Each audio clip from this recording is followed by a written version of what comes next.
Okay, yesterday in class we discussed the rise of the Nazis within Germany from 1922 to 1933.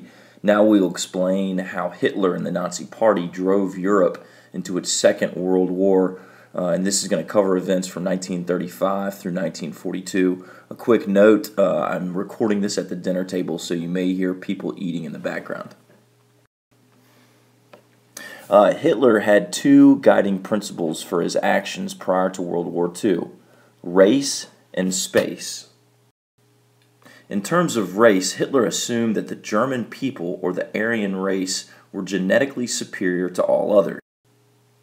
In terms of space, Hitler acted upon the principle that this master race, the Aryan race, was destined to conquer Eastern Europe in search of Lebensraum, or living space. Eastern Europe, of course, is everything east of Germany all the way into the Russian heartland. But in order to conquer Eastern Europe, Hitler first needed to rebuild the German military machine. And in order to do that, Hitler had to violate the Treaty of Versailles. If you recall, the Treaty of Versailles effectively dismantled the proud German army and navy, forever capping the number of soldiers allowed to serve. Beginning in 1933, Hitler quietly began plans to build both the army and the navy. German industry started to build tanks, planes, and submarines. Soldiers were recruited and trained. And all of this, Hitler claimed, was for peaceful defensive purposes. But then in March 1935, Hitler officially declared the disarmament clause of the Versailles Treaty null and void. The League of Nations issued a strongly worded letter in response, but they did little else. The second March surprise came in 1936 when Hitler remilitarized the Rhineland. The Rhineland was a 30-mile wide zone on the western section of Germany. You can see it right here. Do y'all see where I'm circling? Right there along what's called the Rhine River.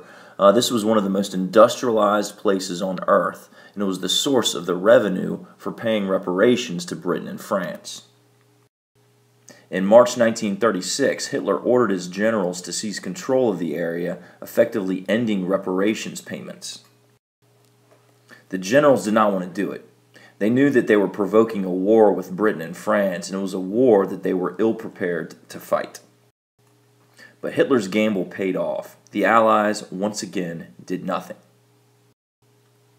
Later that year, in 1936, Hitler signed a military pact with his role model, Benito Mussolini, and this was known as the Berlin-Rome Axis. Henceforth, the Nazis and their allies would be known as the Axis powers. In 1940, Japan joined Germany and Italy in this alliance. In 1938, Hitler unleashed the third March surprise, known as the Anschluss, in which Nazi Germany annexed Austria. And just as a quick reminder, guys, Austria is what's left of the Austro-Hungarian Empire, circled right there. The Austrian government initially resisted, but upon threat of invasion, they caved to Nazi pressure and signed over their country. Hitler, who was born in Austria, was greeted as a returning hero. He had already accomplished something never seen in history, a union of all German-speaking peoples in the heart of Europe. Even Bismarck hadn't dreamed that this was possible. After the Anschluss, Hitler became increasingly aggressive in intimidating neighboring countries. Over the summer of 1938, he demanded control of a region within Czechoslovakia known as the Sudetenland. Czechoslovakia is right here, if you can see where I'm crossing through it. The Sudetenland is a thin slice of territory along the border right here that I'm tracing, along the border of Germany. And this thin slice of territory has a German ethnic minority. Hitler claimed that these Germans were being persecuted by the ethnic majority Czechs and Slovaks. Once again, he threatened war. In September 1938, Italy, France, Britain, intervened to broker a deal. These meetings were known as the Munich Conference. Neville Chamberlain, the British Prime Minister, traveled to Germany 3 times in 2 weeks, all in an effort to, quote-unquote, appease Hitler. Appeasement is defined as pacifying by giving in to one's demands. In exchange for peace, Chamberlain and his French allies gave Hitler the Sudetenland. Chamberlain returned to Britain as a hero. The Munich Conference and all of the events leading up to it confirmed in Hitler's mind that the Western democracies were weak, indecisive, and racially impure. At this point, Hitler was emboldened to act even more aggressively.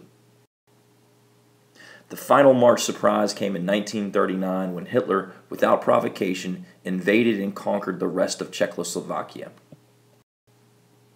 At this point, Hitler had no pretext of defending German minorities, and the British and French therefore had no choice but to draw the metaphorical line in the sand. If Hitler invaded another country, they proclaimed, then a second world war would begin. Hitler then focused his attention on the city of Danzig, which is a city right here on the Baltic Sea that I'm now circling within Poland. Danzig held a German minority, and a German minority that was in the midst of the Polish Republic. But before attacking Poland and sparking the war, Hitler had one last unexpected move.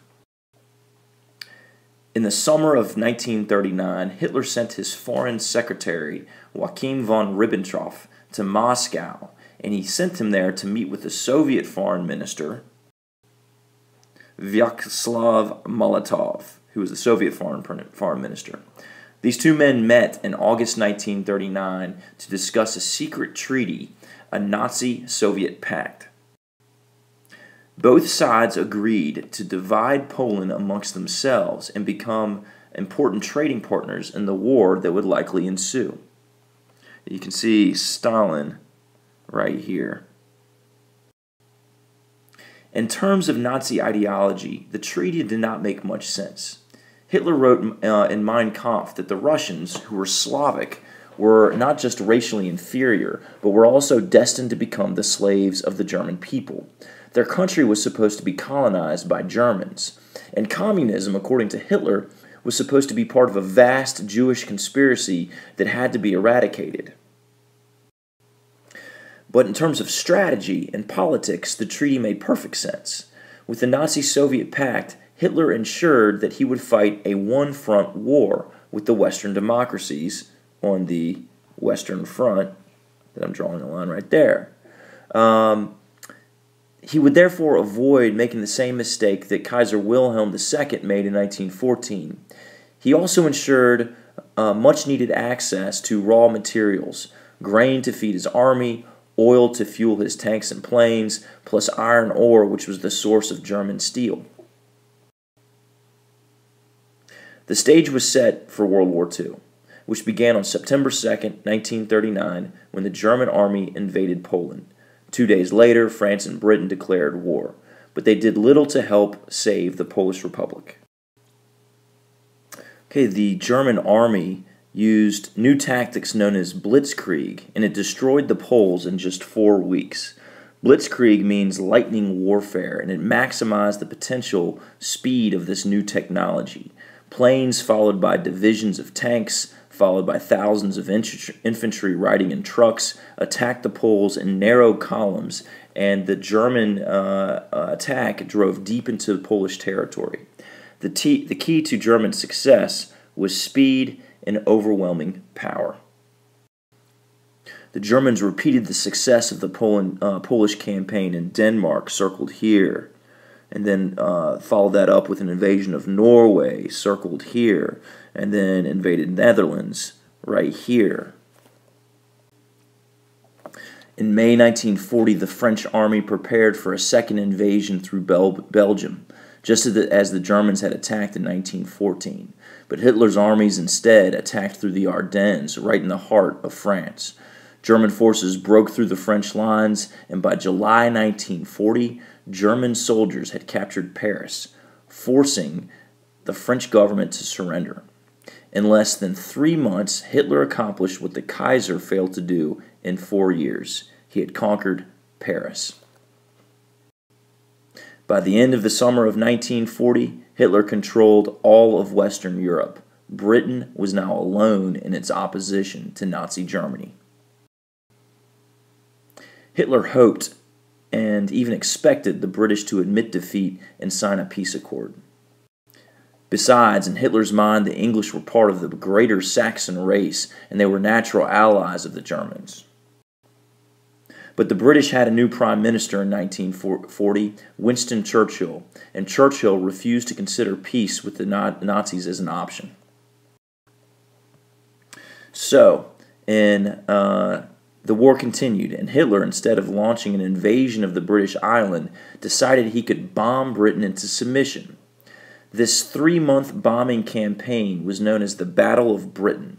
As 1940 came to a close, the air raids over Britain proved to be a stalemate, and Hitler, growing impatient, turned his focus to the Soviet Union. For several months, Hitler had ordered his generals to develop a secret plan to invade Russia, a plan known as Operation Barbarossa. Remember, this would have to be a surprise attack because the Nazis and Soviets were technically allies at the time. That invasion was launched in June 1941, and it shocked the Soviet Union. Stalin, headquartered in Moscow, refused to believe reports of the invasion for over a week. Meanwhile, the German Blitz conquered the eastern half of Poland, all of Belarus, the Ukraine, and the Baltic states. They pushed 500 miles into Russia. Here's the Ukraine. Here are the Baltic states, Belarus, and they continued to push deep into Russia.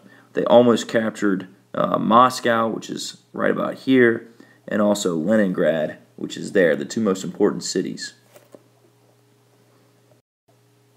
Then, in December 1941, just as the winter was setting in and just as it looked like the Nazis were going to topple the Soviet Union, the Soviets launched a counteroffensive and momentarily stalled the German advance. That event, the halting of the German advance, combined with another event to change the dynamic of the war.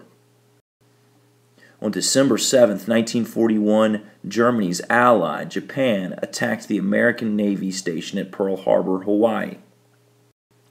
The next day, Hitler declared war on the United States, assuming that the Japanese would reciprocate with an invasion of the Soviet Union.